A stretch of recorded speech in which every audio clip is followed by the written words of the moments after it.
বিৰতিৰ পিছত পুনৰ স্বাগতম আৰু এই মুহূৰ্তত লৈ যাম আপোনালোকক দিল্লীলৈ। নতুন দিল্লীত অনুষ্ঠিত হৈ আছে ৰাষ্ট্ৰীয় যুৱ সংসদ আৰু এই অনুষ্ঠানত অংশগ্ৰহণ কৰিছে প্ৰধানমন্ত্ৰী নৰেন্দ্ৰ মোদীয়ে। এয়া পোনপটীয়া সম্প্ৰচাৰ যুৱ সংসদৰ অনুষ্ঠানৰ পৰা। 2022 के पहले संकल्पों को पाना है। अब हम निवेदन करते हैं माननीय प्रधानमंत्री जी से कि कृपया 3 राष्ट्रीय विजेताओं को अपने कर कमलों द्वारा पुरस्कृत करें।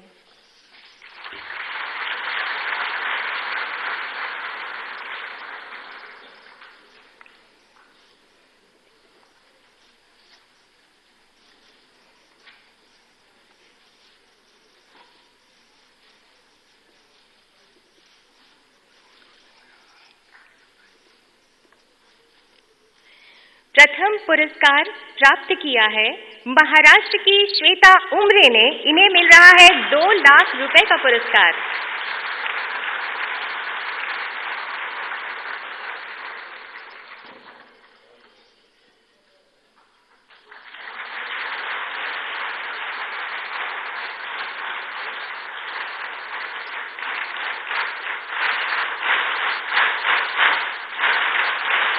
द्वितीय स्थान हासिल किया है अंजनाक्षी ने, जो कर्नाटका से है, और इन्हें मिल रहा है 1.5 लाख रुपए।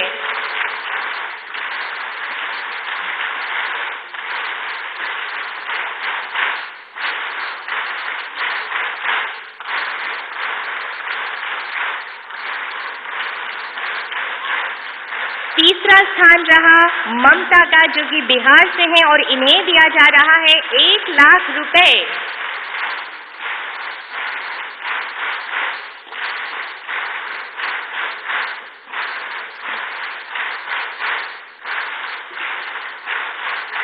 धन्यवाद माननीय प्रधानमंत्री जी।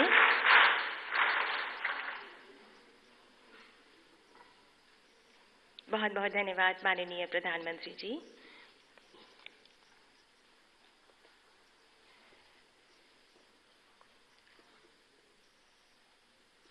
न्यू इंडिया तो चैंपियन है हर फ्रंट पर, तो फिर खेल में भी क्यों नहीं। माननीय प्रधानमंत्री जी की अद्भुत सोच से अब हमारा देश खिलाड़ियों का खजाना होगा और न्यू इंडिया बनेगा ग्लोबल स्पोर्ट्स पावर हाउस। कैसे, आइए देखते हैं ये फिल्म।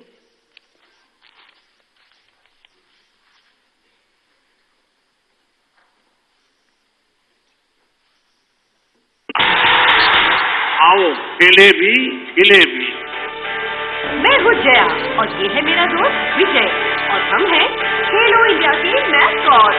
प्रधानमंत्री जी के विजन से प्रेरित होकर हम लाए हैं खेलो इंडिया मोबाइल ऐप। ये एक रेवोल्यूशनरी स्पोर्ट्स ऐप है जिसके मेन सेक्शन आपको देंगे आपके शहर के खेल ग्राउंड की जानकारी, खेलों के विशेष नियम और मोबाइल पे आसानी से फिटनेस चेक करने जैसे फीचर। इस ऐप का सबसे यूनिक फीचर है फिटनेस सेक्शन। इससे हम सबका फिटनेस लेवल जान सकते हैं, खासकर बच्चों का, जिससे उनका टैलेंट रिकॉग्नाइज होगा और प्रतिभाशाली बच्चों को चुनकर छोटी उम्र से ही विश्व स्तरीय ट्रेनिंग दी जा सकती है ताकि वो आगे चलकर अच्छे खिलाड़ी बने। वाह, फिट, फ्लेक्सिबल और फुर्तीले बच्चे जब ट्रेन होकर मुकाबला करेंगे तब इंडिया को मिलेंगे उसके फ्यूचर चैंपियन। दुनिया ने अपनी तरह के इस यूनिक ऐप को डेवलप किया है स्पोर्ट्स और टेक्नोलॉजी के टॉप एक्सपर्ट्स ने, और आने वाले समय में इसमें कई नए फीचर्स ऐड होंगे, जैसे क्राउड सोर्सिंग से प्ले फील्ड अपडेट, खेल टिप्स के वीडियोस और बहुत कुछ। तो आज ही खेलो इंडिया मोबाइल ऐप को डाउनलोड कीजिए और बनाइए इंडिया को एक स्पोर्ट्स सुपर पावर।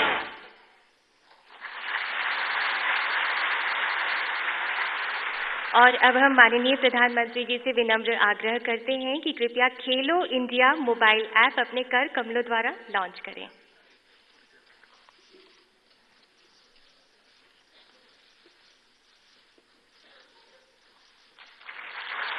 और ये देखिए, इस ऐप के खास फीचर्स आप देख सकते हैं।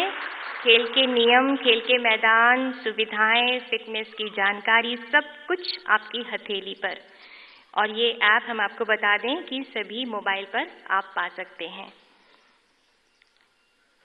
ये माननीय प्रधानमंत्री जी का सपना सच करेगा ये ऐप, और अब ये ऐप भारत की जनता के लिए उपलब्ध है। यहाँ ढूंढो, वहाँ ढूंढो, घर में भी या बाहर ढूंढो, खेलते होंगे कहीं वो, अरे इंडिया के नए चैंपियन ढूंढो। फुटबॉल में, कबड्डी में, निक्कर में या चड्डी में, हॉकी में या किसी में, रेस में या पीटी में, मम्मी भी और पापा भी, टीचर भी और मामा भी, अंकल आंटी बच्चा पार्टी ढूंढेंगे और चैंपियंस भी। खेले कहाँ खेले, चाहे गुरु हो या खेले, इससे फिटो यहाँ देखो, रूल सारे यहाँ सीखो। कितना तेज दौड़ देखो, कितना दूर कूद देखो, खेलते होंगे कहीं वो, अरे चलो अगले चैंपियन ढूंढो।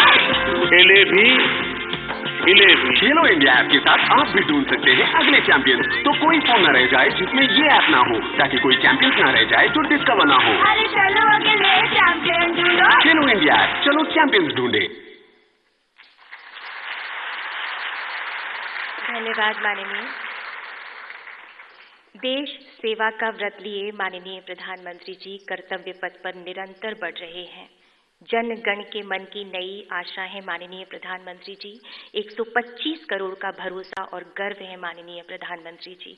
सालों पहले स्वामी विवेकानंद ने युवाओं का आह्वान किया था देश निर्माण में भागीदार बनने के लिए, और आज माननीय प्रधानमंत्री जी देश के पुनर्निर्माण में युवाओं के ऊर्जावान विचारों और क्षमताओं में सूरज का तेज देख रहे हैं, और इसी तेज से गढ़ना चाहते हैं माननीय प्रधानमंत्री जी न्यू इंडिया के नए लक्ष्यों को। हमारी उम्मीदों का भारत बनाने वाले माननीय प्रधानमंत्री जी से हम सबका अनुरोध है कि कृपया हमें प्रेरणा दें, हमारा मार्गदर्शन करें।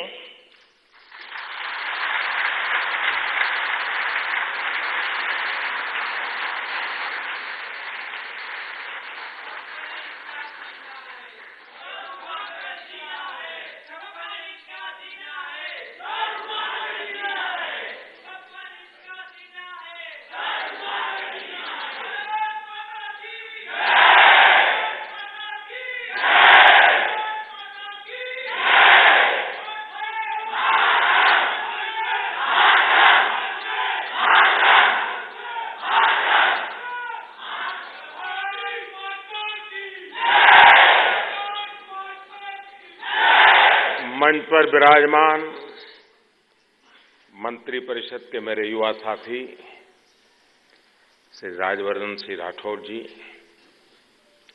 अन्य महानुभाव और बड़ी संख्या में आए मेरा युवा साथियों,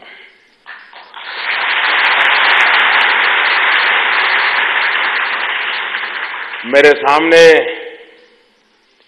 न्यू इंडिया की नई तस्वीर मैं देख रहा हूं।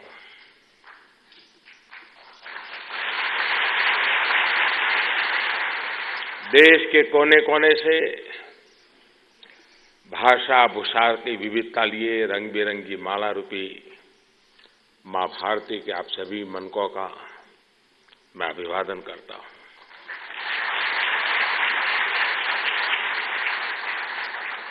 तकनीक के माध्यम से हमारे साथ देश भर से जुड़े एनसीसी, एनएसएस और नेहरू युवा केंद्र के साथियों का भी मैं स्वागत करता हूं। साथियों, आप जैसे ऊर्जावान और जोश से भरे साथियों से मैं जब भी मिलता हूं, चर्चा करता हूं, तो आपकी ये ऊर्जा, आपका ये जोश मेरे भीतर भी मैं अनुभव करता हूं।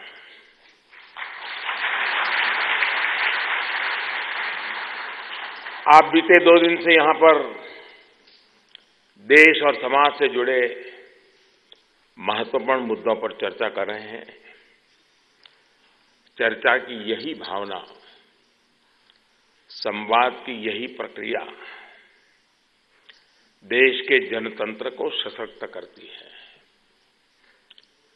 साथियों, देश के वर्तमान और भविष्य को लेकर आपकी सार्थक चर्चा के लिए अनेक साथियों को यहां पुरस्कृत करने का मुझे अवसर भी मिला है। जिनका पुरस्कृत करने का मुझे अवसर मिला है वो बधाई के पात्र है ही। बाकी साथियों को भी मैं बधाई दूंगा क्योंकि आपकी भागीदारी भी एक बहुत बड़ा पुरस्कार है।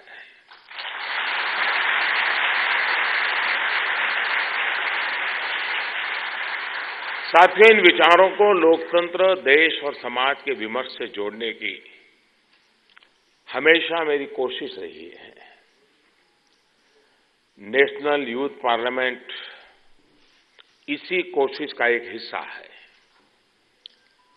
मैंने एक बार मन की बात कार्यक्रम की में बात करते समय इसी एक प्रकार की भावना को मैंने प्रकट किया था और मुझे खुशी है कि इसको सफलता के साथ मूर्त रूप दिया गया है। लेकिन मेरा इसमें आग्रह रहेगा, क्योंकि पहला प्रयोग था, थोड़ा बड़ा प्रयोग था, अगर अच्छा होगा कि आप लोग इस पूरे कार्यक्रम की रचना, उसमें क्या कमी रही और अच्छा कैसे हो सकता था, विषय अच्छे कौन से हो सकते थे,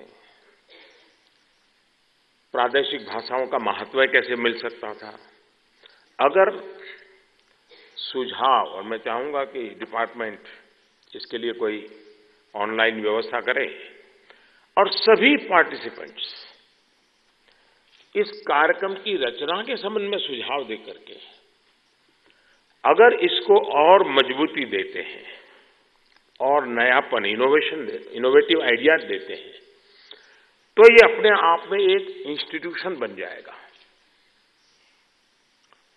और भविष्य में भी जो पार्लियामेंट जाना चाहता है वो पहले सोचेगा कि इस पार्लियामेंट से गुजरे।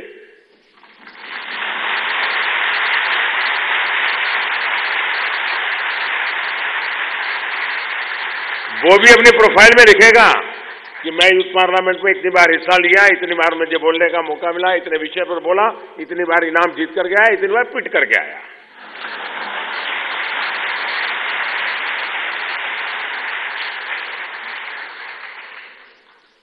तो एक तो मेरा आग्रह है कि क्योंकि इसको हम एक,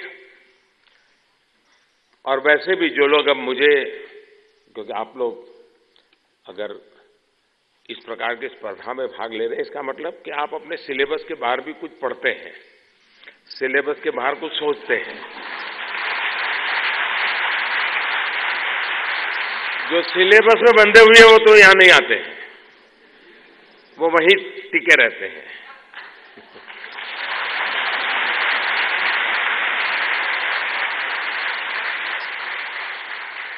और इसके कारण शायद आप मेरा भी अध्ययन करते होंगे।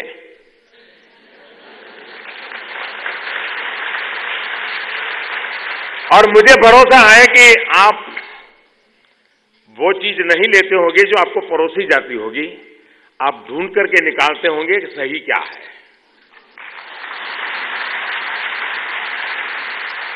वरना परोसा हुआ माल जरा गड़बड़ होता है। आपने देखा होगा कि मैं स्वभाव से टोकनिज्म में मेरा विश्वास ही नहीं है। कोई एक लंबी सोच के साथ एक के बाद एक इंटरलिंक व्यवस्थाएं विकसित करना, ये मेरी कार्यशैली का हिस्सा है। सब चीजें पहले नहीं बताता हूं, प्रोग्रेसिव अनफोल्डमेंट होता है।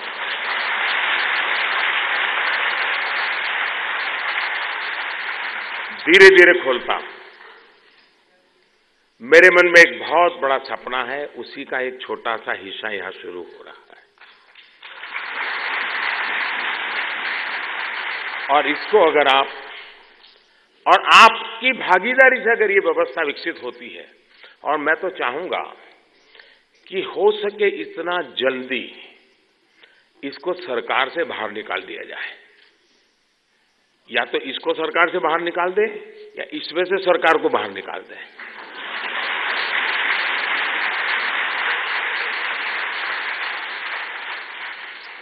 विनोबा भावे कहा करते थे, असरकारी असरकारी। समझ आया? असरकारी असरकारी।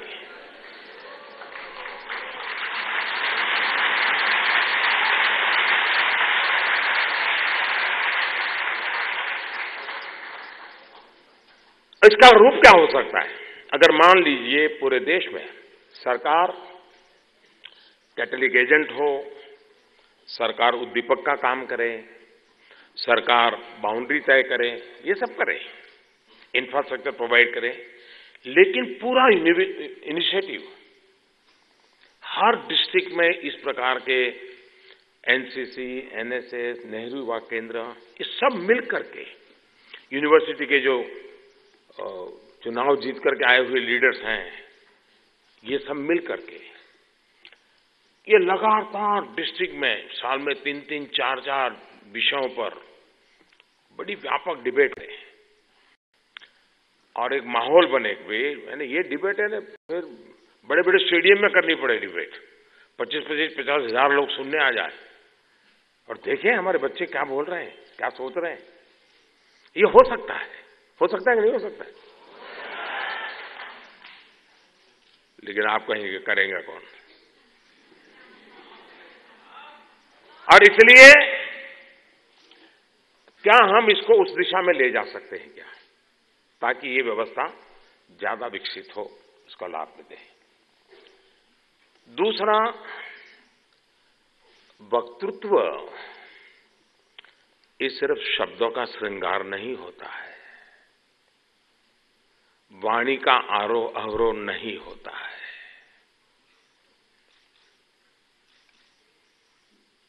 हमारे मुंह से निकला हुआ शब्द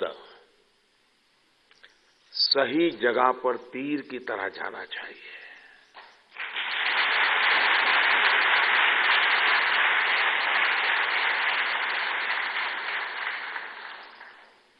हमारी वाणी इंप्रेसिव हो या ना हो, इंस्पायरिंग जरूर होनी चाहिए।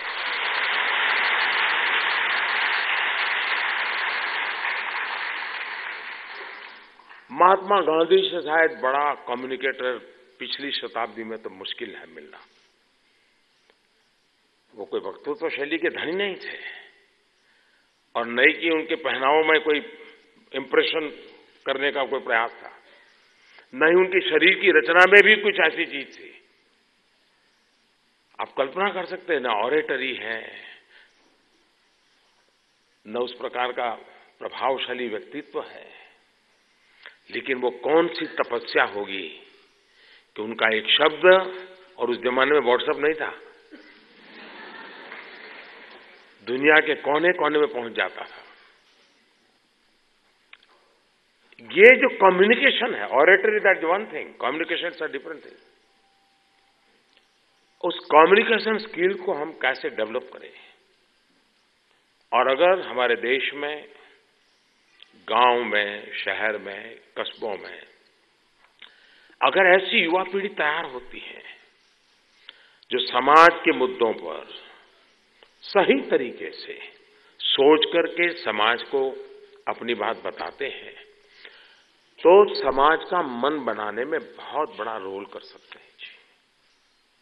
और इसलिए ये अपने आप में ये प्रयोग ग्रासरूट लेवल पर एक सशक्त संरचना खड़ी करने की दिशा में हमारा नम्र प्रयास है।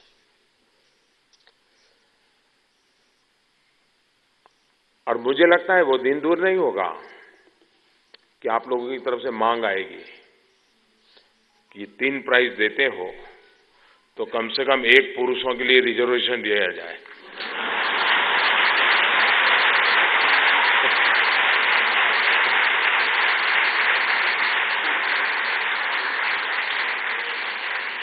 इन बेटियों को लाख लाख बधाई।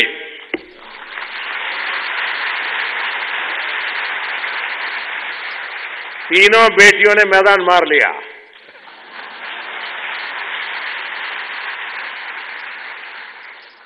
आपने देश से जुड़े हुए कई विषयों पर चर्चा की है। यहाँ 2 दिन में स्वच्छता का विषय हो, समावेशी समाज हो, फाइनेंशियल इंक्लूजन हो, किसानों की आय की बात हो, एनवायरमेंट हो, खेल हो, ऐसे कई विषयों पर आप लोगों ने अपने अपने इस चर्चा के अंदर विचार रखे हैं। इस कार्यक्रम में कुछ ऐसे सुझाव आए हैं जिनको विस्तार देकर देश में चल रही अनेक योजनाओं को और मजबूत किया जा सकता है। और इसके लिए मेरा एक दूसरा सुझाव डिपार्टमेंट को है कि जिन लोगों ने इसमें हिस्सा लिया है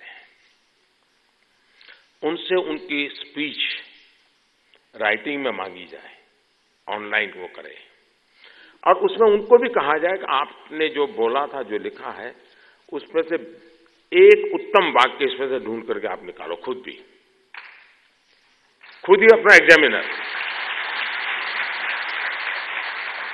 और ऑनलाइन बुकलेट प्रसिद्ध की जाए कि इस विषय पर देश में 400 बच्चे बोले, इस प्रकार की बातें बोली, और 4 से महत्वपूर्ण वाक्य इनके ये थे।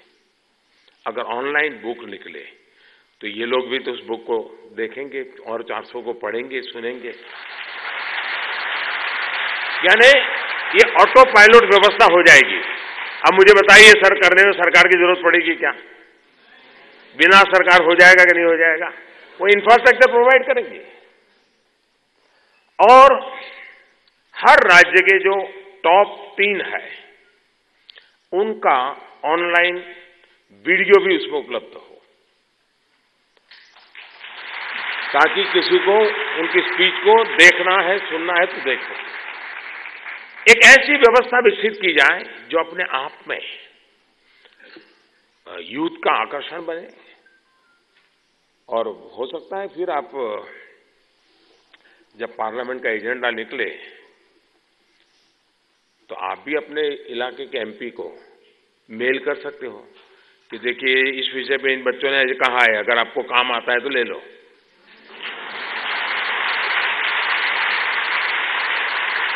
और मैं सच बताता हूं, कभी कभी एकाध कोने में से एकाध छोटे व्यक्ति की बात मुझ जैसे लोगों को भी इतनी काम आती है जिसकी आप कल्पना नहीं कर सकते जी। ये पड़ा है खजाना हमारे यहां।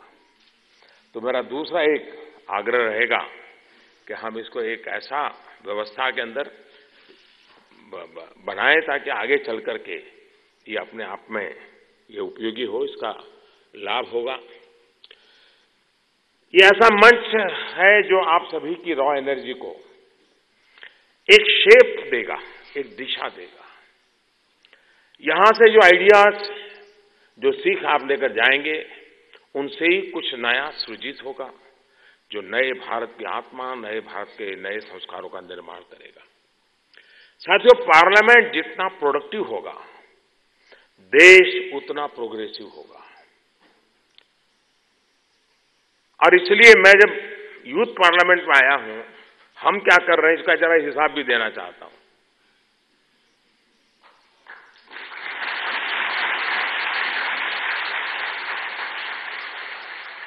और देश को पता होना चाहिए जिन एमपीज को आप जिता करके भेजते हो कर क्या रहा है, पार्लियामेंट क्या कर रही है, पूछना चाहिए, नौजवानों ने पूछना चाहिए।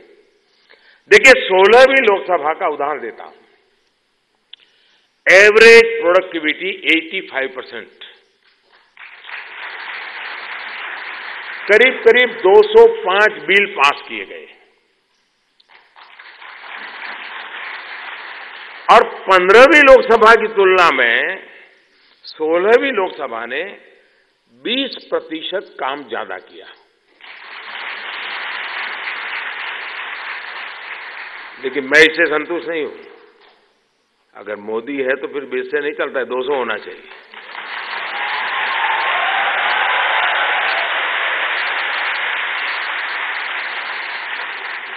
अब ये लोकसभा देश की जनता ने 30 साल के बाद एक पूर्ण बहुमत वाली सरकार चुन करके भेजा। उसका नतीजा है कि 20% भी प्रोडक्टिविटी बढ़ा पाए। देश के टैक्स पेयर के पैसों का सही उपयोग हुआ और समय रहते हुए देश के लिए जरूरी वहां नीति निर्धारण हुआ। लेकिन राज्यसभा में क्या हुआ? अब राज्यसभा तो एल्डर्स का हाउस है। तपस्वी, तेजस्वी, वयोवृद्ध, तपोवृद्ध,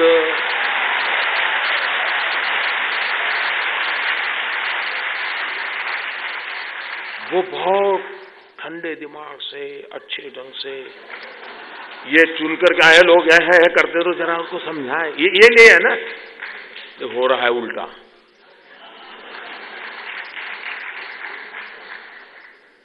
राज्यसभा का परफॉर्मेंस अभी जो लास्ट सत्र गया, सिर्फ 8%। 8%। अगर प्रोडक्टिविटी 8% यानी कितनी बड़ी चिंता का विषय है। आप एक काम करिए, अपने यहां जाकर के डिस्ट्रिक्ट में या 2-4 डिस्ट्रिक्ट मिलाकर के राज्य का एक बड़ा सा युवा इवेंट कीजिए और आपके राज्य से जो राज्यसभा में गए हैं, क्योंकि उनकी जिम्मेवारी है आपके राज्य के हितों को लेकर के राज्यसभा में अपनी भूमिका अदा करना, उनका दायित्व है। उनको बुलाइए, चीफ गेस्ट के रूप में बुलाइए, बढ़िया माला वाला पहनाइए,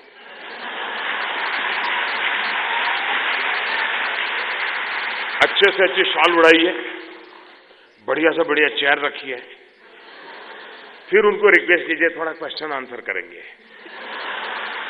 और फिर पूछिए क्या किया, जवाब मांगिए, तभी जाकर के देश में दबाव पैदा होगा। और ये भी लोकतंत्र है, ये अलोकतांत्रिक व्यवस्था में नहीं बता रहा। और मैं ये भी नहीं कहता हूं एक पार्टी के, किसी भी पार्टी के क्यों ना हो, राज्यसभा के सबको बुलाओ, अपने राज्य के लोगों को, क्या किया आपने।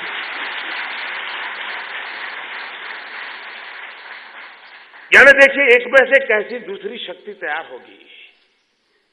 और इसलिए मैं चाहता हूं कि इसका हम अधिक लाभ करें। साथियों, युवा मन आकांक्षी होता है, महत्वाकांक्षी होता है और होना भी चाहिए।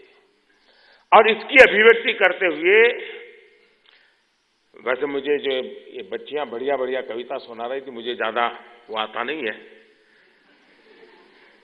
लेकिन कभी हमने पढ़ा था तो ऐसे टूटा फूटा जो याद रहता है। और किसी शायर ने कहा था कि उसे गुमा है कि मेरी उड़ान कुछ कम है, उसे गुमा है कि मेरी उड़ान कुछ कम है, मुझे यकीन है कि ये आसमां कुछ कम है।